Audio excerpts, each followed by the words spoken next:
أَلَمْ تَرَ إِلَى الَّذِينَ يَزْعُمُونَ أَنَّهُمْ آمَنُوا بِمَا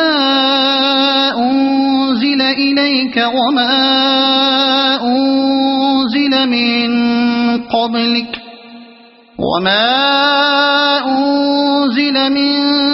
قَبْلِكَ يُرِيدُونَ أَن يَتَحَاكَمُوا إِلَى الطَّاغُوتِ وَقَدْ أُمِرُوا أَن يَكْفُرُوا بِهِ وَيُرِيدُ الشَّيْطَانُ أَن يُضِلَّهُمْ ضَلَالًا بَعِيدًا۔ اے نبی، تم نے دیکھا نہیں ان لوگوں کو جو دعویٰ تو کرتے ہیں کہ ہم ایمان لائے ہیں اس کتاب پر جو تمہاری طرف نازل کی گئی ہے اور ان کتابوں پر جو تم سے پہلے نازل کی گئی تھیں، مگر چاہتے یہ ہیں کہ اپنے معاملات کا فیصلہ کرانے کے لیے طاغوت کی طرف رجوع کریں، حالانکہ انہیں طاغوت سے کفر کرنے کا حکم دیا گیا تھا۔ شیطان انہیں بھٹکا کر راہ راست سے بہت دور لے جانا چاہتا ہے، حالانکہ انہیں طاغوت سے کفر کرنے کا حکم دیا گیا تھا۔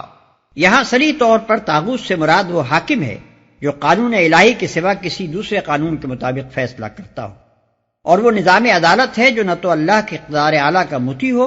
اور نہ اللہ کی کتاب کو آخری سند مانتا ہو۔ لہذا یہ آیت اس معنی میں بالکل صاف ہے کہ جو عدالت طاغوت کی حیثیت رکھتی ہو اس کے پاس اپنے معاملات فیصلے کے لیے لے جانا ایمان کے منافی ہے، اور خدا اور اس کی کتاب پر ایمان لانے کا لازمی اقتضا یہ ہے کہ آدمی ایسی عدالت کو جائز عدالت تسلیم کرنے سے انکار کر دے۔ قرآن کی روح سے اللہ پر ایمان اور طاغوت سے کفر دونوں لازم و ملزوم ہیں، اور خدا اور طاغوت دونوں کے آگے بیک وقت جھکنا عین منافقت ہے۔ وَإِذَا قِيلَ لَهُمْ تَعَالَوْا إِلَى مَا أَنزَلَ اللَّهُ وَإِلَى الرَّسُولِ رَأَيْتَ الْمُنَافِقِينَ يَصُدُّونَ عَنكَ صُدُودًا۔ اور جب ان سے کہا جاتا ہے کہ آؤ اس چیز کی طرف جو اللہ نے نازل کی ہے اور آؤ رسول کی طرف، تو ان منافقوں کو تم دیکھتے ہو کہ یہ تمہاری طرف آنے سے کتراتے ہیں۔ اس سے معلوم ہوتا ہے کہ یہ منافقین کی عام روش تھی کہ جس مقدمے میں انہیں توقع ہوتی تھی کہ فیصلہ ان کے حق میں ہوگا اس کو تو نبی صلی اللہ علیہ وسلم کے پاس لے آتے تھے، مگر جس مقدمے میں اندیشہ ہوتا تھا کہ فیصلہ ان کے خلاف ہوگا اس کو آپ کے پاس لانے سے انکار کر دیتے تھے۔ یہی حال اب بھی بہت سے منافقوں کا ہے کہ اگر شریعت کا فیصلہ ان کے حق میں ہو تو سر آنکھوں پر، ورنہ ہر اس قانون، ہر اس رسم و رواج اور ہر اس عدالت کے دامن میں جا پناہ لیں گے جس سے انہیں اپنے منشا کے مطابق فیصلہ حاصل ہونے کی توقع۔ فَكَيْفَ إِذَا أَصَابَتْهُم مُّصِيبَةٌ بِمَا قَدَّمَتْ أَيْدِيهِمْ ثُمَّ جَاءُوكَ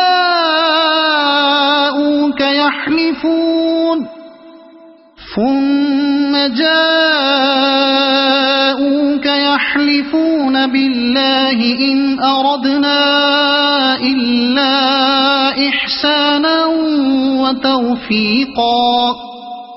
پھر اس وقت کیا ہوتا ہے جب ان کے اپنے ہاتھوں کی لائی ہوئی مصیبت ان پر آ پڑتی ہے؟ اس وقت یہ تمہارے پاس قسمیں کھاتے ہوئے آتے ہیں اور کہتے ہیں کہ خدا کی قسم ہم تو صرف بھلائی چاہتے تھے اور ہماری نیت تو یہ تھی کہ فریقین میں کسی طرح موافقت ہو جائے۔ اس وقت یہ تمہارے پاس قسمیں کھاتے ہوئے آتے ہیں۔ غالباً اس سے مراد یہ ہے کہ جب ان کی اس منافقانہ حرکت کا مسلمانوں کو علم ہو جاتا ہے اور انہیں خوف ہوتا ہے کہ اب باز پرس ہوگی اور سزا ملے گی، اس وقت قسمیں کھا کھا کر اپنے ایمان کا یقین دلانے لگتے ہیں۔ أولئك الذين يعلم الله ما في قلوبهم فأعرض عنهم وعظهم وقل لهم في أنفسهم قولا بليغا۔ اللہ جانتا ہے جو کچھ ان کے دلوں میں ہے، ان سے تعرض مت کرو، انہیں سمجھاؤ اور ایسی نصیحت کرو جو ان کے دلوں میں اتر جائے۔ وما أرسلنا من رسول إلا ليطاع بإذن الله ولو أنهم إذ ظلموا أنفسهم جاءوك فاستغفروا الله واستغفر لهم الرسول لوجدوا الله توابا رحيما۔ انہیں بتاؤ کہ ہم نے جو رسول بھی بھیجا ہے اسی لیے بھیجا ہے کہ اذن خداوندی کی بنا پر اس کی اطاعت کی جائے۔ اگر انہوں نے یہ طریقہ اختیار کیا ہوتا کہ جب یہ اپنے نفس پر ظلم کر بیٹھے تھے تو تمہارے پاس آ جاتے اور اللہ سے معافی مانگتے اور رسول بھی ان کے لیے معافی کی درخواست کرتا تو یقیناً اللہ کو بخشنے والا اور رحم کرنے والا پاتے۔ انہیں بتاؤ کہ ہم نے جو رسول بھی بھیجا ہے اسی لیے بھیجا ہے کہ اذن خداوندی کی بنا پر اس کی اطاعت کی جائے۔ یعنی خدا کی طرف سے رسول اس لیے نہیں آتا ہے کہ بس اس کی رسالت پر ایمان لے آؤ اور پھر اطاعت جس کی چاہو کرتے رہو، بلکہ رسول کے آنے کی غرض ہی یہ ہوتی ہے کہ زندگی کا جو قانون وہ لے کر آیا ہے تمام قوانین کو چھوڑ کر صرف اسی کی پیروی کی جائے، اور خدا کی طرف سے جو احکام وہ دیتا ہے تمام احکام کو چھوڑ کر صرف انہی پر عمل کیا جائے۔ اگر کسی نے یہی نہ کیا تو پھر اس کا محض رسول کو رسول مان لینا کوئی معنی نہیں رکھتا۔ فلا وربك لا يؤمنون حتى يحكموك فيما شجر بينهم ثم لا يجدوا في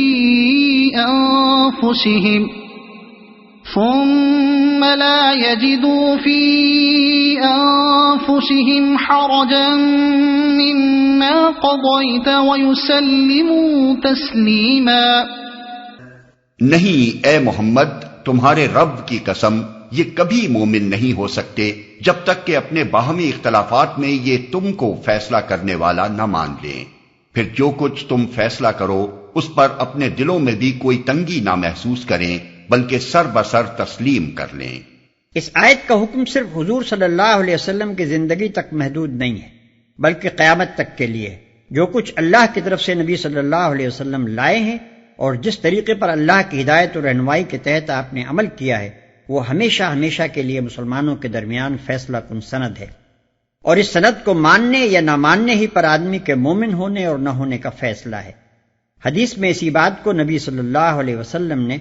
ان الفاظ میں ارشاد فرمایا ہے کہ تم میں سے کوئی شخص مومن نہیں ہو سکتا جب تک کہ اس کی خواہش نفس اس طریقے کی تابع نہ ہو جائے جسے میں لے کر آیا ہوں۔ وَلَوْ أَنَّا كَتَبْنَا عَلَيْهِمْ أَنِ اقْتُلُوا أَنفُسَكُمْ أَوِ اخْرُجُوا مِنْ دِيَارِكُمْ مَا فَعَلُوهُ إِلَّا قَلِيلٌ مِّنْهُمْ وَلَوْ أَنَّهُمْ فَعَلُوا مَا يُوعَظُونَ بِهِ لَكَانَ خَيْرًا لَهُمْ وَأَشَدَّ تَثْبِيتًا۔ اگر ہم نے انہیں حکم دیا ہوتا کہ اپنے آپ کو ہلاک کر دو یا اپنے گھروں سے نکل جاؤ تو ان میں سے کم ہی آدمی اس پر عمل کرتے، حالانکہ جو نصیحت انہیں کی جاتی ہے اگر یہ اس پر عمل کرتے تو یہ ان کے لیے زیادہ بہتری اور زیادہ ثابت قدمی کا موجب ہوتا، تو ان میں سے کم ہی آدمی اس پر عمل کرتے۔ یعنی جب ان کا حال یہ ہے کہ شریعت کی پابندی کرنے میں ذرا سا نقصان یا تھوڑی سی تکلیف بھی یہ برداشت نہیں کر سکتے تو ان سے کسی بڑی قربانی کی ہرگز توقع نہیں کی جا سکتی۔ اگر جان دینے یا گھر بار چھوڑنے کا مطالبہ ان سے کیا جائے تو یہ فوراً بھاگ کھڑے ہوں گے اور ایمان و اطاعت کے بجائے کفر و نافرمانی کی راہ لیں گے، تو یہ ان کے لیے زیادہ بہتری اور زیادہ ثابت قدمی کا موجب ہوتا۔ یعنی اگر یہ لوگ شک اور تذبذب اور تردد چھوڑ کر یکسوئی کے ساتھ رسول کی اطاعت و پیروی پر قائم ہو جاتے اور ڈاما ڈول نہ رہتے تو ان کی زندگی تزلزل سے محفوظ ہو جاتی، ان کے خیالات، اخلاق اور معاملات سب کے سب ایک مستقل اور پائیدار بنیاد پر قائم ہو جاتے، اور یہ ان برکات سے بہرور ہوتے جو ایک شاہراہ مستقیم پر ثابت قدمی کے ساتھ چلنے سے ہی حاصل ہوا کرتی ہے۔ جو شخص تذبذب اور تردد کی حالت میں مبتلا ہو کبھی اس راستے پر چلے اور کبھی اس راستے پر، اور اطمینان کسی راستے کے بھی صحیح ہونے پر اسے حاصل نہ ہو، اس کی ساری زندگی نقش بر آب کی طرح بسر ہوتی ہے اور صحیح لا حاصل بن کر رہ جاتی۔ وَإِذًا لَآتَيْنَاهُمْ مِن لَّدُنَّا أَجْرًا عَظِيمًا وَلَهَدَيْنَاهُمْ صِرَاطًا مُسْتَقِيمًا. اور جب یہ ایسا کرتے تو ہم انہیں اپنی طرف سے بہت بڑا اجر دیتے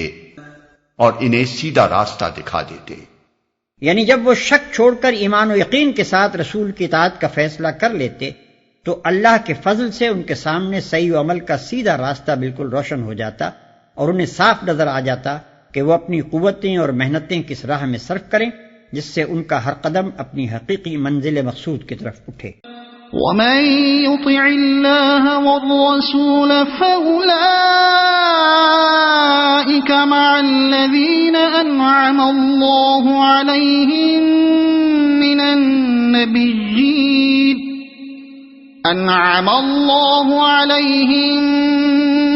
النَّبِيِّينَ وَالصِّدِّيقِينَ وَالشُّهَدَاءِ وَالصَّالِحِينَ وَحَسُنَ أُولَئِكَ رَفِيقًا. ذَلِكَ الْفَضْلُ مِنَ اللَّهِ وَكَفَى بِاللَّهِ عَلِيمًا. جو اللہ اور رسول کی اطاعت کرے گا وہ ان لوگوں کے ساتھ ہوگا جن پر اللہ نے انعام فرمایا ہے، یعنی انبیاء اور صدیقین اور شہداء اور صالحین. کیسے اچھے ہیں یہ رفیق جو کسی کو میسر آئیں. یہ حقیقی فضل ہے جو اللہ کی طرف سے ملتا ہے اور حقیقت جاننے کے لیے بس اللہ ہی کا علم کافی ہے. انبیاء اور صدیقین اور شہداء اور صالحین. صدیق سے مراد وہ شخص ہے جو نہایت راست باز ہو، جس کے اندر صداقت پسندی اور حق پرستی کمال درجے پر ہو، جو اپنے معاملات اور برتاؤ میں ہمیشہ سیدھا اور صاف طریقہ اختیار کرے، جب ساتھ دے تو حق اور انصافی کا ساتھ دے اور سچے دل سے دے، اور جس چیز کو حق کے خلاف پائے اس کے مقابلے میں ڈٹ کر کھڑا ہو جائے اور ذرا کمزوری نہ دکھائے، جس کی سیرت ایسی ستھری اور بے لوث ہو کہ اپنے اور غیر کسی کو بھی اس سے خالص راست روی کے سوا کسی دوسرے طرز عمل کا اندیشہ نہ ہو. شہید کے اصلی معنی گواہ کے ہیں. اس سے مراد وہ شخص ہے جو اپنے ایمان کی صداقت پر اپنی زندگی کے پورے طرز عمل سے شہادت دے. اللہ کی راہ میں لڑ کر جان دینے والے کو بھی شہید اسی وجہ سے کہتے ہیں کہ وہ جان دے کر ثابت کر دیتا ہے کہ وہ جس چیز پر ایمان لایا تھا اسے واقعی سچے دل سے حق سمجھتا تھا اور اسے اتنا عزیز رکھتا تھا کہ اس کے لیے جان قربان کرنے میں بھی اس نے دریغ نہ کیا. ایسے راست باز لوگوں کو بھی شہید کہا جاتا ہے جو اس قدر قابل اعتماد ہوں کہ جس چیز پر وہ شہادت دیں اس کا صحیح و برحق ہونا بلا تامل تسلیم کر لیا جائے. صالح سے مراد وہ شخص ہے جو اپنے خیالات اور عقائد میں، اپنی نیت اور ارادوں میں اور اپنے اقوال و افعال میں راہ راست پر قائم ہو اور فی الجملہ اپنی زندگی میں نیک رویہ رکھتا ہو. کیسے اچھے ہیں یہ رفیق جو کسی کو میسر آئیں. یعنی وہ انسان خوش قسمت ہے جسے ایسے لوگ دنیا میں رفاقت کے لیے میسر آ جائیں اور جس کا انجام آخرت میں بھی ایسے ہی لوگوں کے ساتھ ہو. کسی آدمی کے احساسات مردہ ہو جائیں تو بات دوسری ہے، ورنہ در حقیقت بدسیرت اور بد کردار لوگوں کے ساتھ زندگی بسر کرنا دنیا ہی میں ایک عذاب علیم ہے، کجا کہ آخرت میں بھی آدمی انہی کے ساتھ اس انجام سے دوچار ہو جو ان کے لیے مقدر ہے. اسی لیے اللہ کے نیک بندوں کی ہمیشہ یہی تمنا رہی ہے کہ ان کو نیک لوگوں کی سوسائٹی نصیب ہو اور مر کر بھی وہ نیک ہی لوگوں کے ساتھ رہیں.